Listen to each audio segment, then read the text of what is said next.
Yeah. So yeah, here we are back again, and you were just starting to talk about how you teach this method right now here in your shala, very individual, like suited for every different student, and you were just talking about so you got off Ashtanga a bit, you did other research with other yoga styles, and Yeah. then like how did it happen that you started teaching, and how was your teaching approach like different from what Patabi did, and how did other people start teaching, or I don't know, just talk Yeah. about this phase in your life. So, of course, at that particular time in America, where I was living in the early 80s, yoga was not popular. It wasn't on every street corner. It wasn't talk, everyone, this buzz about yoga like it is now. So it was like, what do I do? Mm-hmm. How do I present this? How do I teach it? Mm-hmm. So I started to think, how could I present this to people in such a way that they'll get excited about it, but yet I have to modify it in a particular way that they can kind of have a taste of it, and then I can start doing more of the traditional Ashtanga. Mm-hmm. So I created a movement yoga, and it was probably one of the first vinyasa classes on the planet, and I called it Yoga Motion. Okay.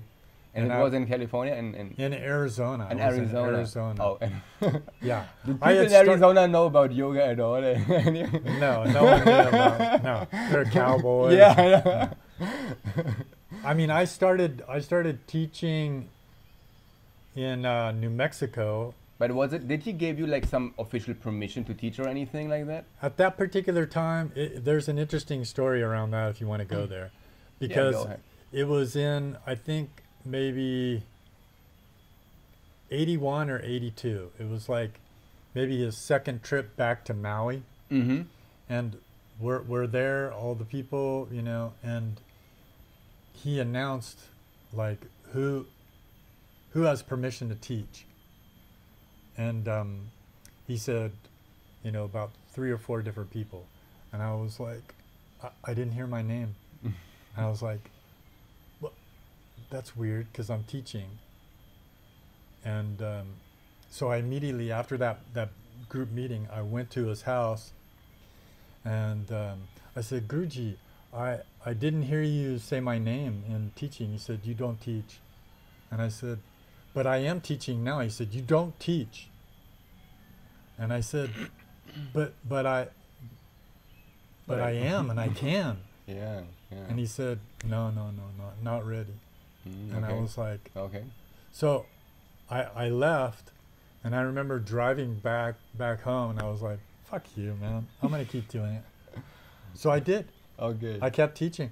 In Arizona, yeah? No, this is in Hawaii. Ah, this is in Hawaii? Yeah, Hawaii. Oh, okay, okay. Not that first trip. It was like another trip. Okay, okay. Mm-hmm, mm-hmm. And because it was survival. Yeah. At that point, what I was doing was I was teaching at this house on the beach, Mm-hmm. and they were providing me a room Mm. and food and a way to live Yeah, in but Hawaii. who did you taught it to? Or did The you teach people it that to? lived in the house, Oh, okay, okay. and a few other people that Yeah. couldn't go to the other classes. Ah, okay. So maybe there was like 10 people or Oh, something. okay. That was I your was- first Mysore program kind of thing? Yeah, You could taught it like yeah, that? yeah. Oh, okay, okay. And I wasn't supposed to be doing it. Yeah. And then when I look back on it, Okay. I had no business teaching. Okay. I was just doing mechanical, You had no pushing idea. and shoving, and I knew the sequence, Yeah. but I didn't know how to like work with people. Yeah, yeah. I would yeah. just push them and pull them. How you observed it from him, probably, I guess, right? Yeah. Yeah, which is what most people do. Yeah, yeah, yeah. They don't know the art of teaching. Yeah. They don't know how to look at someone. Mm-hmm. They don't know Ayurveda. They don't know that if you make them go too fast and they're ungrounded and they don't understand the breathing Yeah. or the bandha, it's going to create more, nervousness. It's going Yeah. to create more anxiety. It's going to, maybe people, then they can't sleep, or the women, they lose their menstrual cycle when they're 20. Mm-hmm. That's not good. That's not healthy. Mm-hmm. That's not healthy.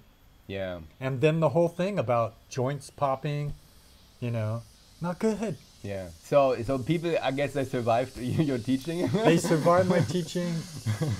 Yeah. Although it was very funny because, again, like I said in one of the first videos, we were all practicing in our underwear. So Yeah. it was like, I was practicing, I was teaching in my underwear. Okay. So I was walking around in my underwear, and this one girl came up to me and she goes, "You got to put something else on." She goes, "My drishti is not in the right place." I was like, "Hey, get used to it. This is what I wear." This, you know? but this is what Patabi does. Yeah, I mean, Patabi was wearing underwear in his teaching. So that's just the way it was. Mm-hmm. But yeah, so from there, Mm-hmm. I started to like, okay, well, you know, how do you become a teacher? Mm-hmm. And then I heard from my friend Tim Miller. He was the first one to get an actual piece of paper from Patabi. Okay. And he just asked him, he said, you know, Guruji, could I get like a certificate from you? And he said, certificate? I don't have certificates. Yeah. He goes, you make one and then I'll sign it. No. So Tim made one and then he signed it, and that was the first one. Yeah. And it cost nothing. Amazing story. And then he was like, oh, people want certificates. Okay, so I'll start authorizing people. So then he started saying one by one, like in Hawaii, he said, okay, you can teach. And I was like, oh, I want to teach. And so then after a while, he started doing like authorization and certification. Authorization, you could teach primary series and intermediate. Basically, authorization was just you could teach primary series. Yeah. And it was just a matter of him watching you go through primary series, and he didn't know if you could teach or not. Yeah. And then, you know, if you went there 3 or 4 times, he saw you and he knew you enough, he would authorization. Yeah. And it would cost, I forget how much it was at that particular time. But it was basically just saying like you have a good practice by yourself. Yeah, you have a good practice. Okay, yeah. And it looks like you understand. You're dedicated it, and stuff. But Okay. he didn't have like a way of like, I wonder if they're good teachers. So then you had to figure it out by yourself. So how did you do that? Yeah, so I slowly started to see that I needed more education outside of just this, you know, follow the leader style, and getting more insight into how the body works.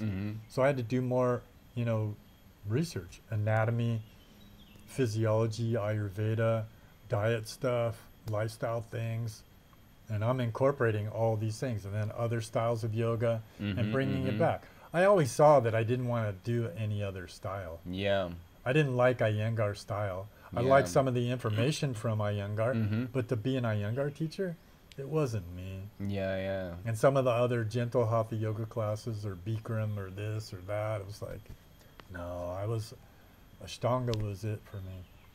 But I needed supplemental information to kind of, to be able to teach it properly.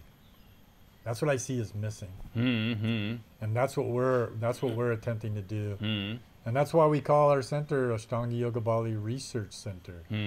We have ongoing research on ourselves, what works as we age and go through different time periods of our life. Yeah, because it's very interesting now. Sorry, like the first group of like Westerners who has been practicing. Like for me, it's very interesting to see. Okay, how does someone like look like or age like when they, because it's the first time now. Nobody knew before like what is going to happen after you practice it for 30, 40, 50, 60 years, and now like the first groups are getting like into like 60 something, maybe into the 70s. And it's very, very interesting to see for me, of course, as a young student, how might I look like or like age when I get older. Do you want to look like me? Yeah, of course, bro. You have to be able to grow a beard. Oh, it's not happening. But yeah. Well, see, that's what's also interesting. I'm not going to name names. Yeah. And but if you look at the blueprint of people that have been practicing for a while, there's some people that look really good, and there's some people that look like hell. Yeah. Okay. And some people that just isn't working. Some people are like, they're crippled. Yeah. You know, and they keep doing the same thing. And then they drop the practice completely. You know. So it's interesting. And people are, you know, through the different ages, you know, 10 years into it, 20 years into it, people were always asking, how long do you think you're going to practice? I said, I don't know how long I'm going to practice. I'm going to keep practicing. And if it works for me, that's what I'm going to do. It's research. Did Patabi Joyce practice beyond 60-something? No. He stopped practicing.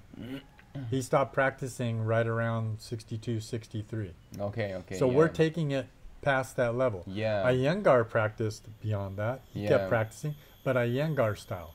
Vinyasa style, you know, picking up, jumping back, doing all the vinyasas and all that stuff. Forget about it. I'm not going to do all that now. Yeah. I don't have the... Yeah. Let's talk about your personal practice in the next video.